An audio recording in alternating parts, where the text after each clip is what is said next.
एक समुद्री बायोलॉजिस्ट द्वारा एक शार्क पर रिसर्च एक्सपेरिमेंट किया गया।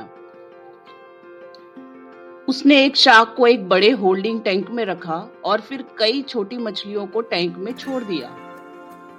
जैसा कि अपेक्षित था, शार्क तेजी से टैंक के चारों ओर तैर के गई, हमला किया और छोटी मछलियों को खा लिया। फिर उस बायोलॉजिस्ट ने टैंक को दो भागों में डिवाइड करने के लिए टैंक में पारदर्शी कांच का एक मजबूत टुकड़ा डाला। फिर उसने शार्क को कांच की एक तरफ रखा और दूसरी तरफ चारा मछली का एक नया समूह रखा।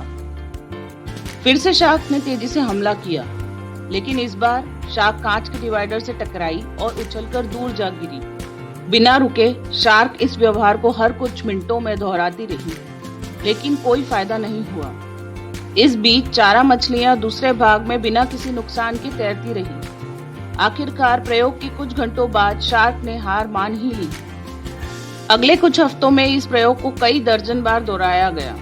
हर बार शार्क कम आक्रामक हो गई और चारा मछली पर हमला करने के कम प्रयास किए, जब तक कि शार्क फाइबर ग्लास डिवाइडर से टकराकर थक नहीं गई और फिर शार्क ने पूरी तरह हमला करना बंद कर दिया। इसके बाद उस समुद्री जीव विज्ञानी ने कांच के डिवाइडर को हटा दिया, लेकिन शार्क ने हमला नहीं किया। शार्क ने विश्वास करना शुरू कर दिया कि उसके और चारा मछली के बीच में एक अवरोध मौजूद है, इसलिए चारा मछलियां जहां चाहे तैरती थी। शार्क ने उन पर हमला नहीं किया।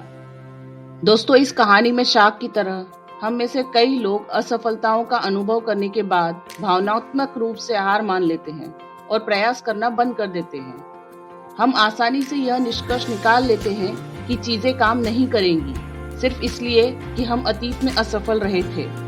दूसरे शब्दों में, हम अपने दिमाग में यह विश्वास करना शुरू कर देते हैं कि हम जहां हैं और हम जहां जाना चाहते हैं के बीच में एक अवरोध है, हालांकि वास्तविकता में कोई बाधा मौजूद नहीं है। वास्तविक तथ्य यह है कि यदि आप असफल हो रहे हैं, तो इसका मतलब है कि आप कम से कम कुछ नया करने की कोशिश कर रहे हैं, जो जीवन में सफल होने के लिए बहुत जरूरी है। इसलिए कभी भी प्रयास करना ना छोड़ें।